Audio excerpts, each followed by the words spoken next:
prinsipal.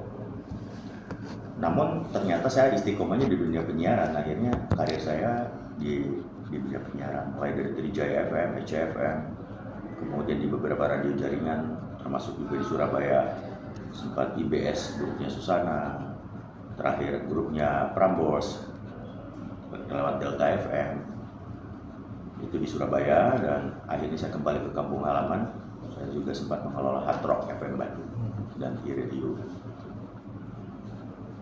Habis di masa perjalanan karir radio, memasuki usia pensiun, ternyata sekolah itu yang mendukung kehidupan hingga saat ini, hingga masuk ke dunia akademis.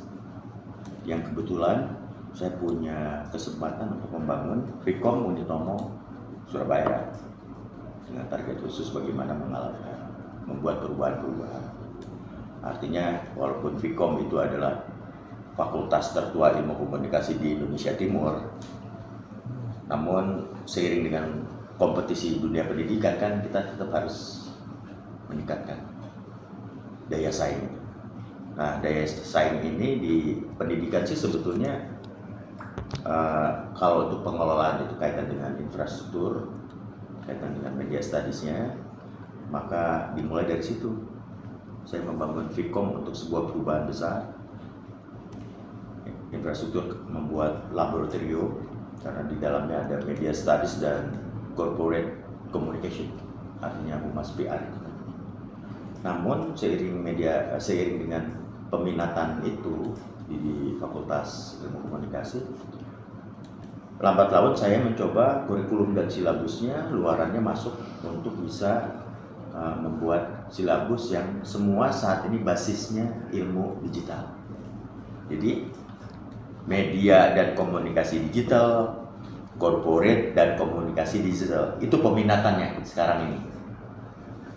Media dan komunikasi digital dan corporate dan komunikasi digital. Itu sebenarnya terjemahan dari yang tadi yang di awal. Laboratorium yang kita buat mulai dari ada laboratorium podcast, laboratorium radio. Podcast itu lebih arahnya ke audio visual, pengganti TV juga. Radio tetap audio dan media sosial. Kemudian laboratorium fotografi digital juga, dan juga yang sedang akan dikembangkan adalah laboratorium digital yang kaitan dengan big data. Nah, di sisi lain akhirnya bahwa saya sebagai manusia yang sudah usia maghrib ini, ya saya fokus untuk target saya akhirnya menjadi profesor kan. Dan saat ini posisi saya adalah associate profesor, lektor kepala. Kalau profesor kan guru besar. Ya insya Allah tahun depan saya mengajukan.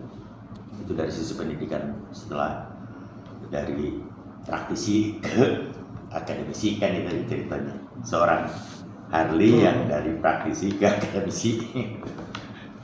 Nah, nama populer saya memang Harley Prayuda, nama aslinya Harliantara. Ya, saya tulis. Harley Antara.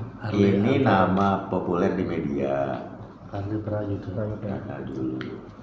Nah, ini baru dimunculkan di akademis ketika Harliantara.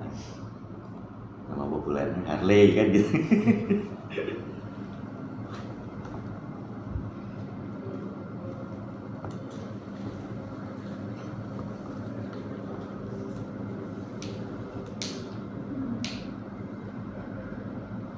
Oh ya Pak Ari, sambil ngomong ini, tahun berapa Pak Ari masuk di radio, jadi praktisi radio ini? 1984 Pak, sejak kuliah. Kuliah S1. Kalau nggak salah dulu saya pernah dengar jenengan pernah jadi ketua PRSNNI Jatim juga Pak ya? Dulu awalnya di Jatim tuh kayak HPPI Pak, dulu himpunan praktisi penyiaran di Indonesia yang sudah tidak ada kan organisasi itu. Jadi, kalau di PRSNI, Persatuan Radio Siaran Swasta Nasional, itu saya sekarang ini Dewan Pengawas Pak, anggota Dewan Pengawas PD PRSNI Jawa Timur. Jadi di 84 itu masuk radio apa Pak? Pertama kali? Radio OS Bandung. Oh, OS Bandung itu. Radio OS Bandung. Terus? Yang dulu seangkatan sama Tri Utami, terus Project P itu Pak. Itu seangkatan. Terus sampai menjelang maghrib tadi itu sudah lelah di radio gitu Pak ya? Tidak lelah, cuman belok. Tapi sekarang pun sedang tetap sebagai supervisi di radio ya. Ada benang merahnya. Kayak misalnya ini radio yang sekarang ada di Vicom itu adalah Radio Istara, Pak. Radio Istara sekarang ada di Vicom. Istara FM. Iya, 101,1. Iya. Masuk Unitomo tahun berapa Pak? Kalau saya dulu kan pengajar praktisi, ngajar juga dulu. Tapi kalau yang tetapnya sih sejak 2012. Jadi dekan ini? Jadi dekan 2021. Jadi saya 4 tahun ini saya mencoba mengembangkan itu. Kalau dari dosennya mau kerja? Dosen sih dari 95 pun bukan artinya pengajar ya, karena kan dari praktisi ngajar ya sejak 95 pun udah ngajar saya di bidang ini. Unitomo. Di Unitomo 2012. Saya mengajarnya Apa yang melatar belakangi Bapak yang awalnya seorang praktisi terus akhirnya berbelok menjadi akademisi itu passion, Pak. passion. Jadi saat saya menjadi praktisi pun dunia ilmu pengetahuan ini saya geluti karena saya banyak melahirkan menulis buku juga Pak. Semuanya basisnya awalnya saya menulis buku radio. Kemudian ketika saya di akademisi berkembang, saya juga sekarang bisa melahirkan banyak buku filsafat, ilmu era digital, lifestyle era digital. Buku tahun ini nih Pak ada 3 buku. Di Unitomo tahun berapa tadi Pak? 2021. Untuk dekan ya Pak. Dekan. Kalau dekan. mengajarnya sih sejak 2012. Untuk ngajar 2012. Sejak dibukanya Di- Vicom itu toh. di Enggak, mana? Vicom dibukanya 1984 Pak. Tertua di Indonesia. Tertua di Indonesia Timur. Vicom. Fakultas loh Pak. Fakultas. Ada Pak, ada ilmu komunikasi kan dari fisik. Iya. Ini benar-benar Vicom. Swastanya Vicom, kalau negerinya kan Unpad, Pajajaran. Saya memang lulusan Unpad. Gitu kan. Ini Vicom ini di masa kepemimpinan Bapak ini katanya ini maju sekali, pesat sekali. Bagaimana itu bisa terjadi? Artinya bahwa semua ini kan disesuaikan dengan era zaman Pak. Untuk bagaimana mengembangkan tridharma perguruan tinggi kan gitu. Pertama dari pengajaran. Pengajaran itu berarti saya mencoba untuk meningkatkan kualitas dosen. Jadi saya ini adalah doktor pertama di Vicom Pak tahun 2001. Karena belum punya doktor Pak. Bapak dosen dokter pertama ya? Iya. Dosen dokter Ya, pertama di doktor, Vicom. Doktor dari Vicom. Tahun karena saya lulus doktor tuh 2014. Gitu. Kemudian sejak di pengajaran nih Pak, saya terus meningkatkan kualitas. Akhirnya sekarang banyak doktor Pak. Saya senang itu untuk mendorong teman-teman dosen menyelesaikan S3-nya. Sekarang sudah hampir 12 doktor. Itu salah satu prestasi saya memimpin kan, mendorong sumber daya manusia untuk dalam rangka kualitas pengajaran kan. Itu di pengajaran. Kedua di penelitian. Sama, penelitian itu berkaitan dengan menulis jurnal dan seterusnya. Memang memimpin di pendidikan itu Pak satu-satunya terukurnya oleh penelitian, jurnal, penulisan gitu kan. Itu.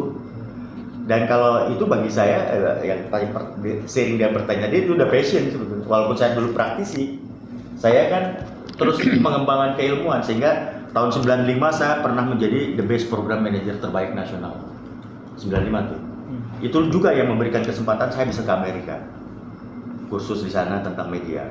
Maka saya sempat ke CNN waktu itu Pak, ke Bloomberg dan ketemu beberapa ilmuwan di sana di Washington University kan waktu itu. Khusus media lah, media management, dapat award. Kemudian tahun 98-nya juga saya menjadi perwakilan Indonesia untuk International Broadcaster Conference di Washington. Gitu. Nah, terakhir kemarin saya juga ikut DLA Pak, Digital Leadership Academy waktu masih Kominfo 2021 tuh. Kemudian DLA waktu itu course-nya di Tsinghua University Tiongkok. Dari situ juga karena saya angkatan terbaik, saya ke Amerika lagi tuh tahun lalu. untuk ekonomi digital di 4 kota. Nah, Iya, jadi dari pengalaman itu akhirnya ya passion saya menarik Pak, antara kehidupan, penelitian, pengajaran dan sharing ilmu gitu loh. Kalau sebagai dekan ini kan amanah sementara menurut saya, tapi secara pribadi saya tetap berkecimpung di situ. Pak, Saya saya, mau. saya tertarik ya ketika anggaplah kisah Bapak ketika awal-awal di radio gitu, hingga akhirnya walaupun sekarang masih aktif juga di radio, di samping juga menjadi akademisi. Awal-awal aktif di radio mungkin apa yang memacu mendorong saat itu, hobi atau karena lingkungan dulu ada untuk saat itu? Ekonomi Pak. Jadi memang saya dari keluarga yang ya sederhana lah, artinya bahwa itu cari duit bisa. Tapi kan cari duit yang bermanfaat sehingga menjadi skill gitu untuk kehidupan. Jadi MC kan, kita kan tidak hanya penyiar, jadi MC, kemudian event, jadi ya di dunia itu, dunia berkegiatan komunikasi lah ceritanya kan gitu. Dan ada nilai ekonomi sebetulnya, bukan serta. Jadi dari situlah karena sering itu kan jadi passion Pak, sehingga saya komitmen, akhirnya istiqomah, saya kuliah di komunikasi. Cuman yang menarik lagi adalah saya akhirnya spesialisin di dunia radio, karena belum ada orang yang nyentuh ke situ untuk dunia keilmuan. Jadi bisa jadi saya adalah dokter pertama di orang praktisi radio gitu loh. Jadi seperti itu, karena orang praktisi radio apalagi malas sekolah gitu kayak gitu. Pak, tapi S1 kan Filsafat ya? Nah, menemukan passion di dunia komunikasi itu ketika kuliah di filsafat ini atau setelahnya, setelah lulus itu? Sambil seiring, karena kan filsafat tapi kan jadi penyiar di radio OS itu kan. Oh, jadi penyiar di radio OS ini ketika masih kuliah? Kuliah, iya. Oke. Jadi kegiatan ekstrakurikulernya bukan di kampus tapi di cari uang gitu loh, kan dia nilai ekonomi. Terus itu Pak sekarang Pak, bagaimana Pak dunia radio saat ini Pak? Memang sedang proses transisi Pak antara radio konvensional dan digital ini. Kalau digital yang sesungguhnya sebetulnya kan ada DAB, tapi kayaknya aturan itu kan belum muncul. Maka sekarang ini disebut digital itu lebih ke streaming. Streamingnya ada dengan basis internet, berarti OTT kan. Nah, sehingga akhirnya radio itu mengintegrasikan antara radio konvensional yang terestrial, yang punya tower dan seterusnya, analog dengan digital.